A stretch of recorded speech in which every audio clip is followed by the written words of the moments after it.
absolve our house of suspicion and secure the support of our peers. Surely there must be another way to convince houses Durandare and Zemail. So I said to him. Alas, he will not budge.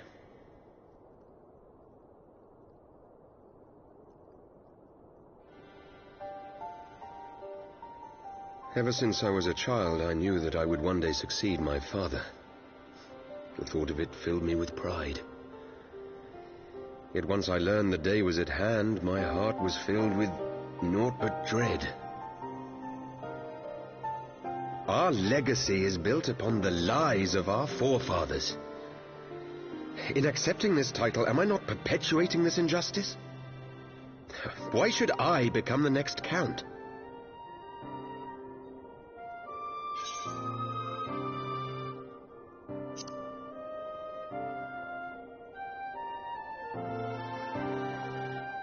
You sound just like him. Aye, I suspect that is what Haurchefant would have said. To aid those in need. When you look on that shield, I trust you will remember his words. And should I once more find my resolve wavering, I ask that you show me the way. You are a sister to Haurchefant. Will you be a sister to me as well?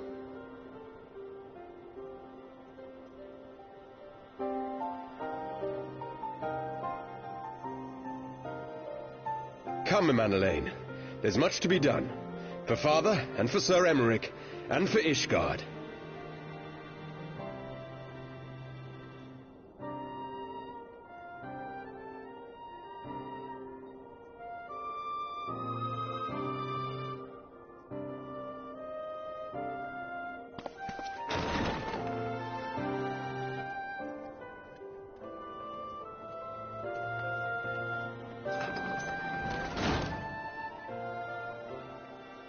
To think we share the same blood. Pray excuse us.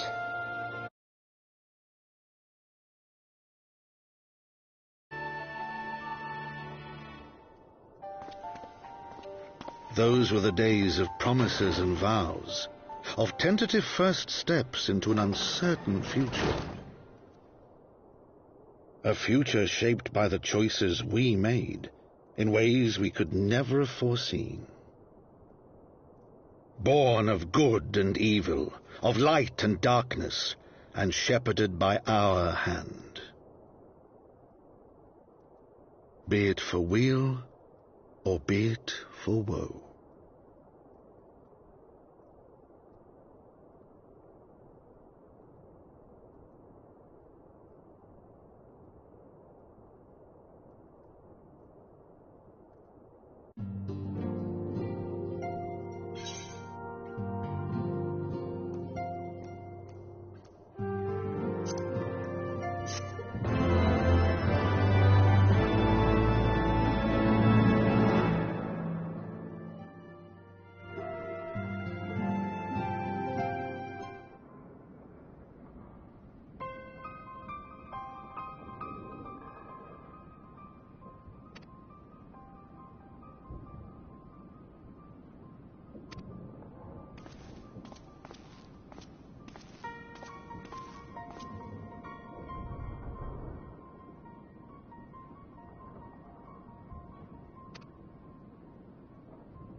Well done, sir.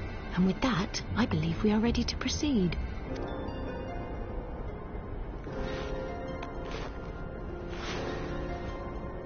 Let us be about our business, then. The next patrol may not be so credulous. Why must you be so disappointingly brusque? You're not at all as Minfilia described, you know. I don't think you've favoured me with so much as a single compliment since we set out.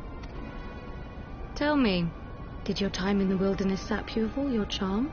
Or are you holding it in reserve for your beloved? This is neither the time nor the place. Well, call me old-fashioned, but when I'm risking life and limb infiltrating an Imperial castrum, I like to be sure of my comrades' motivations.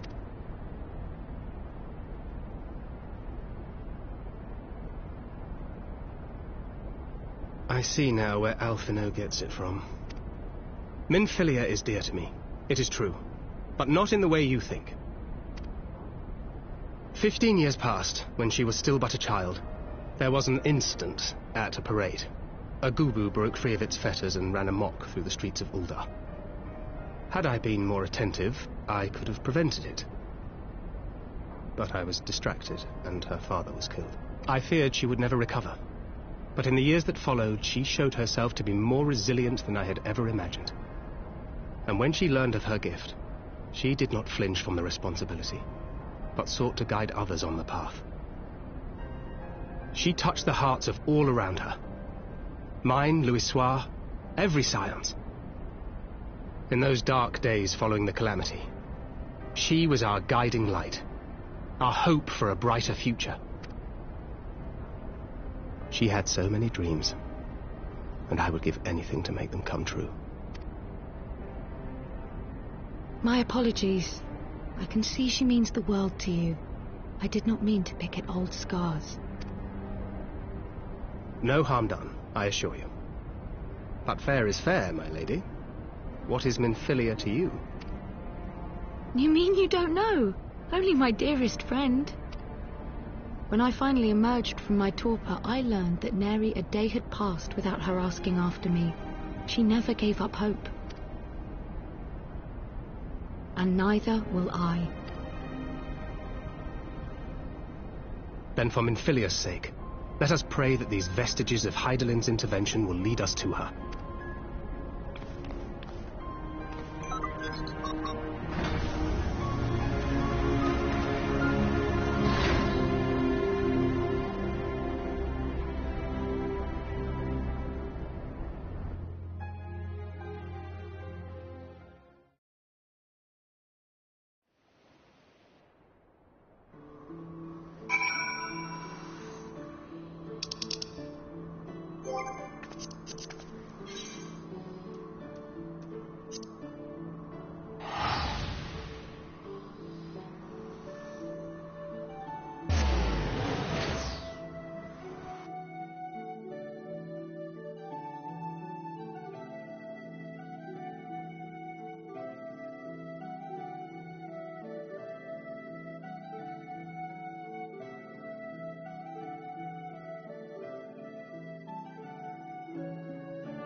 Hear, feel, think.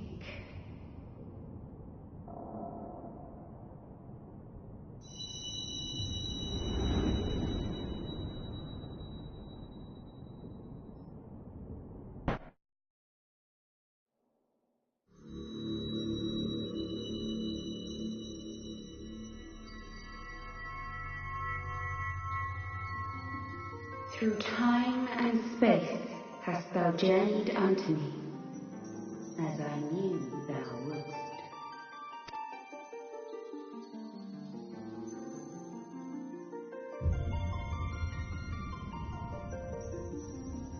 We are the word of the Mother. We, who were once called Minfilia. Much time hath passed for thee since the bloody banquet, since I hearkened to her word. Mother, Hydaelyn, guided me towards Y'shtola and Thancred, that I might be swept up in their flow and delivered unto the ethereal sea. There, adrift and alone, her voice silent once more, I prayed for those we had lost, for those we can yet save. To her I would make an offering. We speak now with one voice, one will, one word. Unto thee we bequeath the most precious of gifts, the truth which lieth at the heart of this world. Thus do we beseech thee once more. Hear, feel, think.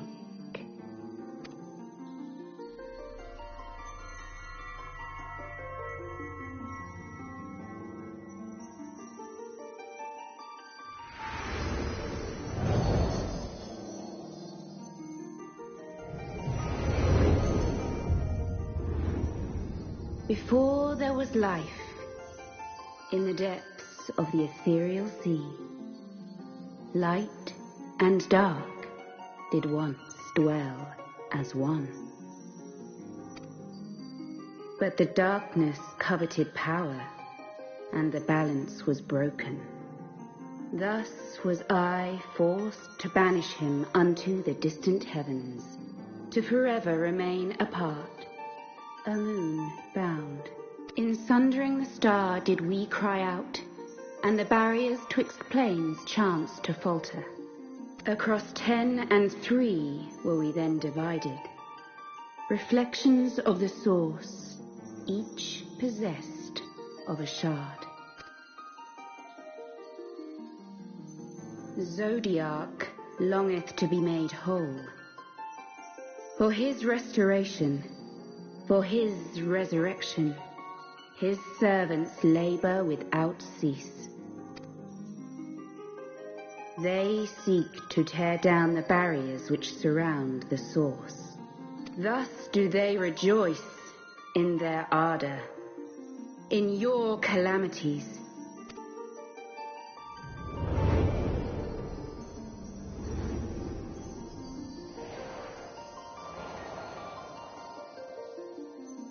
Seven times have they succeeded. 7 times hath the darkness grown stronger. 7 times have I failed. The Ascians cannot be suffered to continue. This is my final.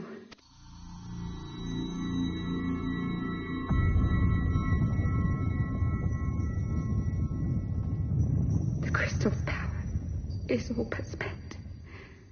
With what remains, I will return you to the shore of the ethereal sea.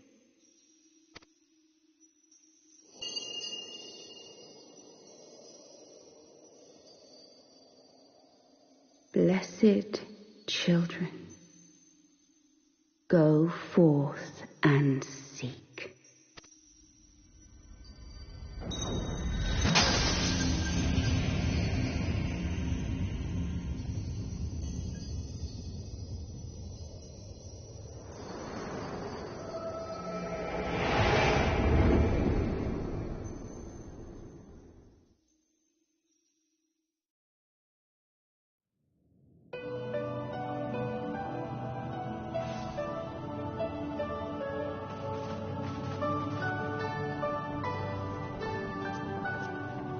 Thank the 12!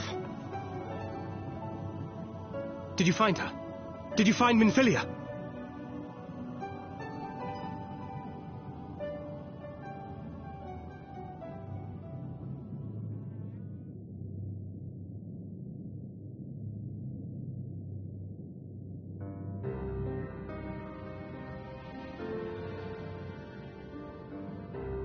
The word of the mother?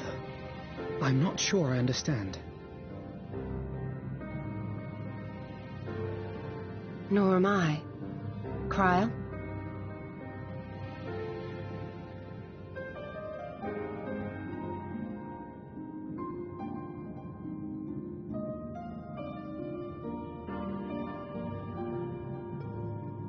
As unbelievable as it sounds, I see no reason to doubt her. The word's tale. No one was more sensitive to the will of Hydaelyn than Minfilia. And if Hydaelyn has grown so weak that she can barely make herself heard, it is not hard to see why Minfilia, having joined with her, might struggle to maintain her own form.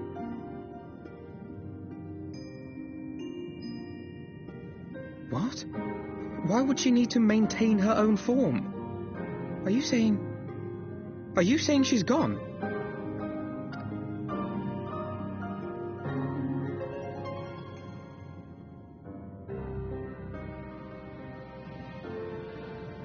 But that cannot be! Not now. Not after all we have accomplished. We were meant to usher in the dawn's light together. She threw herself on the fire to fuel your dawn's light, boy. You'll just have to usher it in on your own. Must you be so ungentle?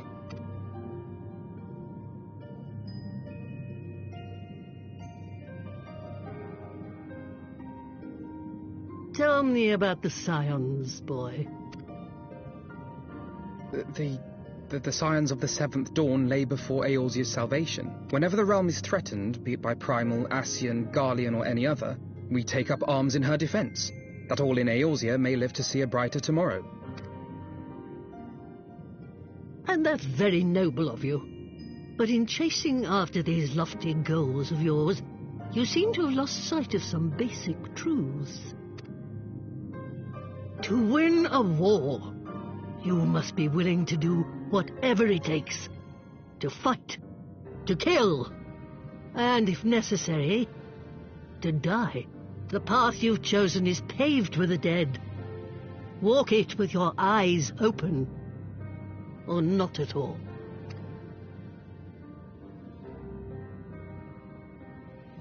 I know the truth of which you speak, and have from the first. If the Ascians will go to any length to resurrect their god, then we must needs be as committed to our cause, to unmask them and their schemes, and to crush them both utterly.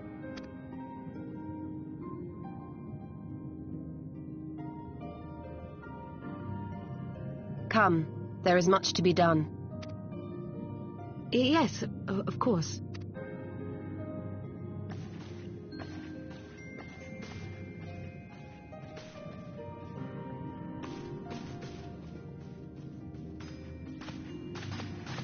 Thancred, wait!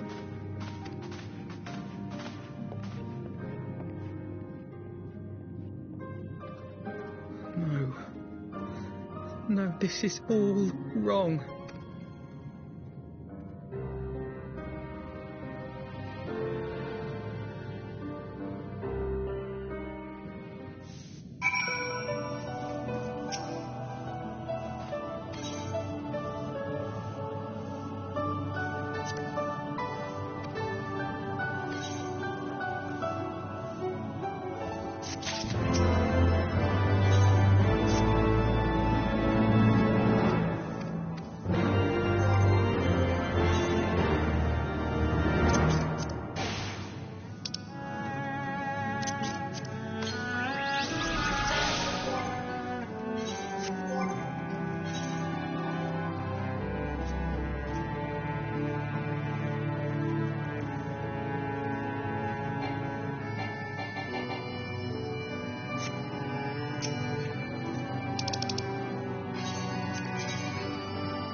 A pleasure to see you again, my friend.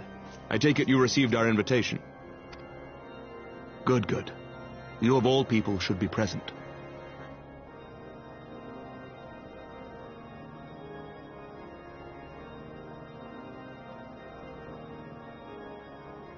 When the true brothers of the faith seized control of the vault, I feared the worst.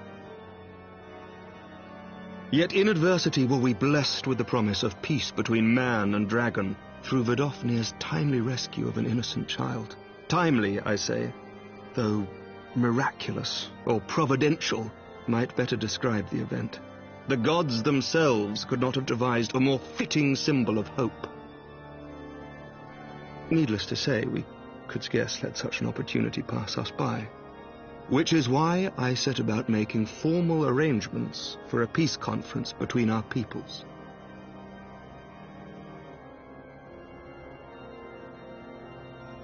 You and yours have done more to bring us together than any, and it is only right that you attend. But I confess that is not the only reason I would be glad to have you there. Given Nidhogg's implacable opposition to the peace, it is possible that he and his followers may attempt to disrupt proceedings, in which event your presence would be a comfort to all in attendance. Pray understand, I have no wish to invite the worm's ire, but if our fractured nation is to heal, if we are to move forward as a people united, then we must do whatever is necessary to bring about lasting change.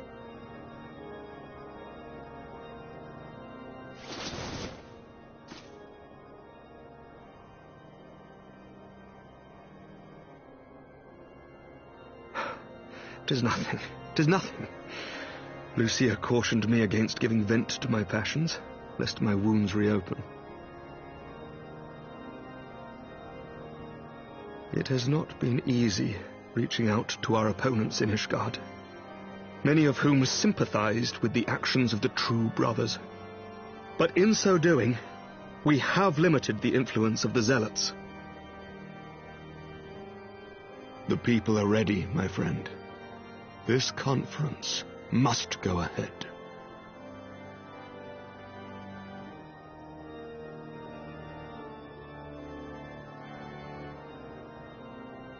I knew you would understand. The conference will take place on the border of Ishgardian and Dravanian territory in Falcon's Nest. Lucia is there seeing to the final preparations even as we speak. Pray join her at your earliest convenience. It would not do for the guest of honor to arrive late, after all.